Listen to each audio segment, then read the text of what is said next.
वाजलेले आहेत रात्रीचे 2:30. आम्ही प्रवास करतोय. आम्ही चांगले झोपले होते, नको म्हणलं होतं तरी आम्ही इथे एक तर मागच्या वेळेस पण चहा प्यायला इथे थांबलो होतो. इथं चहा खूप छान भेटतं त्यामुळे. पण आता माझी झोप होती ना, त्यामुळे मला चहा प्यायची इच्छाच नव्हती. आणि हा कुणाला बघा ड्राईव्ह स्वतः केली, मग स्वतः चहा प्यायचा होता ना, मला कशासाठी घेऊन आलाय हे बघा. नको म्हणलं होतं मी तरी पण घेऊन आलाय. आणि तिला पण घेऊन गेला का? ती पण झोपली प्रतीक्षा. आता मी चहा घेते. हा तर मित्रांनो, आम्ही रात्रभर प्रवास केला आणि आता पोचलेलो आहोत गाणगापूरला. इथे मागे भक्त निवास आहे तुम्ही पाहताय. आणि इथे आम्ही आता रूम घेतलेली आहे. आणि इथून आता मंदिरापर्यंत म्हणजे संगमावरती आम्ही चाललेलो आहोत. आणि इथून आम्ही अष्टतीर्थ करतोय. म्हणजे मी लहान होते खूप, तेव्हा मला आठवतंय तेव्हा केलं होतं. त्यानंतर आता मी फर्स्ट टाईम चालली आहे. मागच्या वेळेस आलो होतो तेव्हा चाललोच आमचं करायचं पण तेव्हा नाही जमलं. तर मग म्हटलं आता आम्ही चाललो आहे. विशाल, प्रतीक्षा आणि कुणाल ते झोपलेत. मी, सर आणि मॅडम आणि मम्मी आम्ही चौघंजण चाललेलो आहेत. तर इथून आम्ही अष्टतीर्थ करायला चाललो आहे. पण अष्टतीर्थ करायला इथून जवळपास 10 किलोमीटर आहे ना हो. 8 ते 10 किलोमीटर चालत जाणार आहे. एवढ्या लांब मी खूप दिवसांनंतर चालत चालले. तर आता आम्ही चालत इथे संगमावरती आलेलो आहोत. इथे आंघोळ करणार, इथे मंदिरात पाया पडणार आणि आपल्या दत्तगुरूंच्या मंदिरात तिकडे पुढे जाणार आहे. आणि पुढे संगम आहे, तुम्हाला दाखवते मी. ते संगमावरती आंघोळ करतात. आणि इथे आंघोळ केल्यानंतर जे आपल्या मागे पिढा जी असते ती सगळे दूर होती असं म्हणतात. तर आम्ही इथे जातोय आता.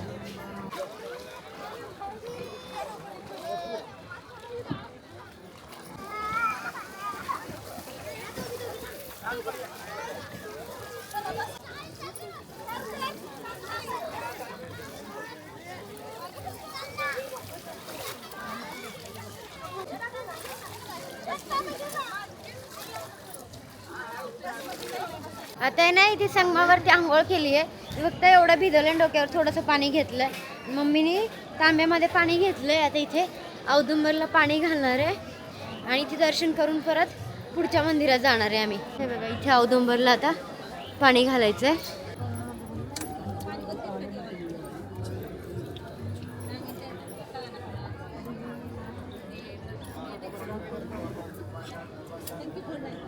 आता या ठिकाणी तुम्हाला सर्वांना माहिती असेल, इथं पारायण हॉल आहे हा.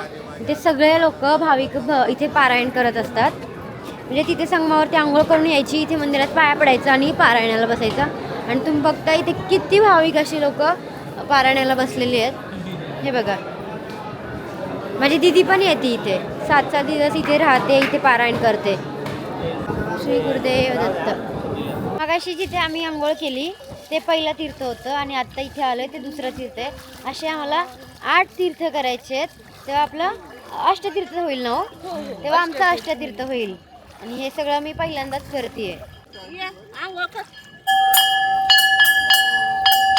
तर आता आमचं हे तिसरं अष्टतीर्थ आहे. जी मी सकाळी आम्ही रात्रभर प्रवास केलाय आणि सकाळी उठून इकडे आलोय. बाकीचे आराम करत बसलेच, आम्ही अष्टतीर्थ करायला आलोय. आणि आता इथे चालू आहे तिसरं तीर्थ करायला. आणि इथे भस्माचा डोंगर आहे वाटतं. मी पहिल्यांदाच बघते, मला नाही माहिती. म्हणजे मला इथे मॅडमने सांगितलं, कारण ते दरवेळेस गाणगापूरला येतात ना, त्यामुळे. तर खरंच भस्म निघतो का त्याच्यातून? खरंच निघतो. पहिल्यांदा मला बघायचे कुठून निघतो. तुम्हाला पण मी दाखवते. की इथं आल्यावरती ज्याला काही आहे त्याला मनाने त्रास व्हायला लागतो. इथे लोक डबरी वगैरे गाणगापूरला आल्यावर सगळेजण म्हणतात हे स्वतः म्हणजे तो त्रास ऑटोमॅटिक महाराजांसमोर येतो. हो, दत्त महाराजांचं इथे हे सगळ्यांनाच माहिती आहे. आणि हे बघा डबरी वगैरे आहे तिथे. हे बघा, हे काय करतात पण हे असे? म्हणजे ते असतं ना की माणसाचं काहीतरी हे झाल्यावर माणूस ते काय करतात इथे पण? त्यांची काहीतरी अपेक्षा वगैरे असतात का? हा, मनातलं किती येते मला नाही माहिती हे काय नक्की, पण मी मला तुम्हालाच माहिती असेल तुम्ही मला कमेंट करून सांगा की हे दगड काट एकावर एक असे ठेवतात. म्हणतात भस्माचा डोंगर आहे ते. हे म्हणजे व्हाईटवाला भस्म नाहीये ना? व्हाईटवाला नाही. हा, पहिला डोंगर उंच होता हे बघा, हा भस्म आहे. हा पाणी टाकल्या पांढरा पडतो ह्याच्याने ना. हा हा हा हा. तुम्हाला घ्यायचं का? तिथे आहे ना फक्त म्हणतात भस्माचा डोंगर आहे, म्हणजे असं म्हणतात की पहिला भस्माचा डोंगर होता तो आता सगळा सपाट झालेला आहे. तर तिथनं भरपूर लोक घेऊन जात होते, माझ्या मम्मी पण घेतलाय. आणि आता आम्ही चौथं तीर्थ करायला चाललोय. तर अशा प्रकारे 7 तीर्थामध्ये आम्ही आंघोळ केली आणि हे 7वं म्हणजे आंघोळ करून इथे मंदिरात पाणी घालायला आलोय. आणि हे बघा ना मंदिर किती सुंदर आहे इथलं. जे 7व्या नंबरचं आहे ना, तर इथे पूर्ण असं औदुंबर आहे आणि खूप छान वाटतंय आतमध्ये पण. आता 8वं लास्ट मंदिरात जाणार आहे, 8व्या तीर्थ.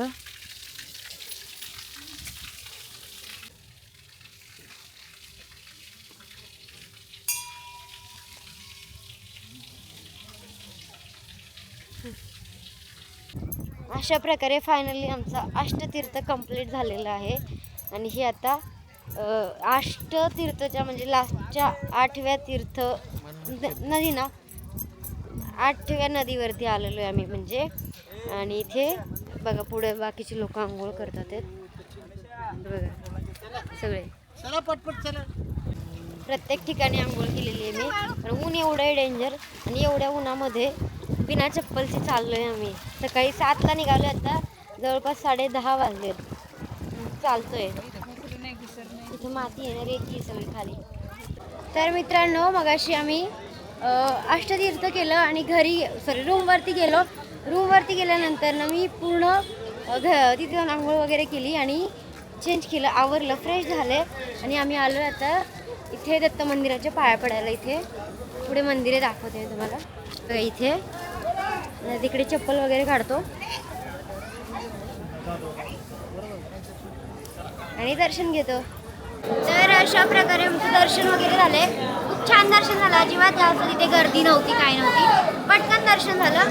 आणि दर्शन झाल्यानंतर आम्ही इथे बसलोय जरा निवांत, म्हटलं जरा वेळ देवाच्या गाभाऱ्यात बसावं. तर ना सकाळपासून माझ्या नवऱ्याची माझी भांडणं झाली होती. कशावरून म्हणजे एकदम छोटंसं कारण होतं. मी व्हिडिओ काढत होते आणि हा डिस्टर्ब करत होता पुढून. माझा व्हिडिओ चांगला नाही आला म्हणून मी चिडले त्यांच्यावर. मग ते चिमट्यानंतर काढला होता मी. ते बी मला त्यांनी मनवायला पाहिजे होतं, त्यांनी मनवलं नाही. मग मी बऱ्याच वेळ बोललं नाही त्यांना. म्हटलं तर मी बोलणार तुमच्याबरोबर बोलावं असं वाटत असेल तर मग मला 1000 रुपये द्या. त्यांनी मला 1000 रुपये दिले. म्हणले घरी जाईपर्यंत भांडण करायचं नाही. 5:30चं भांडण 2:14ला मिटलंय. म्हणजे एकंदरीत भांडण मिटलं. हा 5:30ला सकाळी भांडण झालं होतं. आता 2:14 2 वाजून 14 मिनिटं झालेत. आता मिटलंय भांडण. ऐक ना, मी थोड्या वेळाने परत भांडते, मला परत 1000 रुपये दे. आता दिलेलं पण रिटर्न परत भांडे. तर मी गाणगापूरवरून सकाळपासून निघालोय आणि आता अक्कलकोटमध्ये पोहोचलोय. आता थोडंसं फ्रेश होतो आणि मग मंदिरात जातो. मंदिरात पाया पडणार आहे आणि तिथून मग घरी निघणार आहे. सकाळपासून प्रवास, काल रात्री निघालोय आम्ही, रात्रीपासून प्रवास करतोय आणि फक्त गाणगापूर केलंय. पण आमचं नुसती मस्ती चालली होती, इकडे थांब, तिकडे व्हिडिओ काढ, तिकडे शूट कर, इकडे खायला घे, तिकडे खायला घे, त्याच्यामध्येच जास्त वेळ गेलाय. आणि आता संध्याकाळी मला वाटतं 6 वाजलेत आणि 6 वाजता आम्ही अक्कलकोटला पोहोचलोय. मग आता दर्शन वगैरे करतो आणि निघतो घरी. तर आता अक्कलकोटला पोहोचलोय आम्ही सगळेजण आणि इकडे त्याचा फोटो ब्लॉगिंग चालू आहे. इकडे माझी मम्मी एकटी ते स्वामींची मूर्ती बघत बसली. खरं दर्शन करते ती माझी मम्मी, ते बघा. आणि आम्ही ब्लॉग करतोय, म्हणजे आम्ही दर्शन करतोय. तर पहिले इथे पोहोचलोय आणि आता दर्शनाला जाणार आहे. आणि माझ्या मिस्टरांचं कंटिन्यू फोन एवढे कामामध्ये बिझी असतात ना, जरा पण वेळ देता येत नाही त्यांना मला. पण ठीक आहे, आता आम्ही दर्शनाला जातोय, दर्शन वगैरे करतो आणि मग पुन्हा इकडे येतो. आम्ही आता मंदिरात आलोय आणि गर्दी नाही आहे अजिबात. आज पौर्णिमा असून पण आमचं पटकन दर्शन होईल. आता आम्ही दर्शन करून घेतो. इतकं छान प्रकारे दर्शन झाले ना, अजिबात गर्दी नाही आहे. तर आम्ही इथे स्वामींच्या मंदिरात अन्नछत्रामध्ये महाप्रसाद घेतोय. बटाट्याची भाजी, चपाती, शिरा, सांबर, भात. खूप जास्त भूक लागली आम्हाला पहिले. आता जेवण करतो. 2 तास आम्ही वेट करून इथपर्यंत आलोय. ते पण तिची मम्मी पहिल्यांदा आली नाही, भरपूर वेळ आली. इथे जेवायला पहिल्यांदा आल्या. तर त्यांचा सध्या की प्रसाद खाऊनच जायचा. आम्ही 2 तास लाईनीत थांबलो. आणि 2 तासानंतर आम्हाला महाप्रसाद मिळाला. पण शेवटी ज्याच्या नशिबात असतो त्यालाच मिळतो. इथं असतं देणगी. किती वेळ झाला मला देणगी द्यायची लावलंय.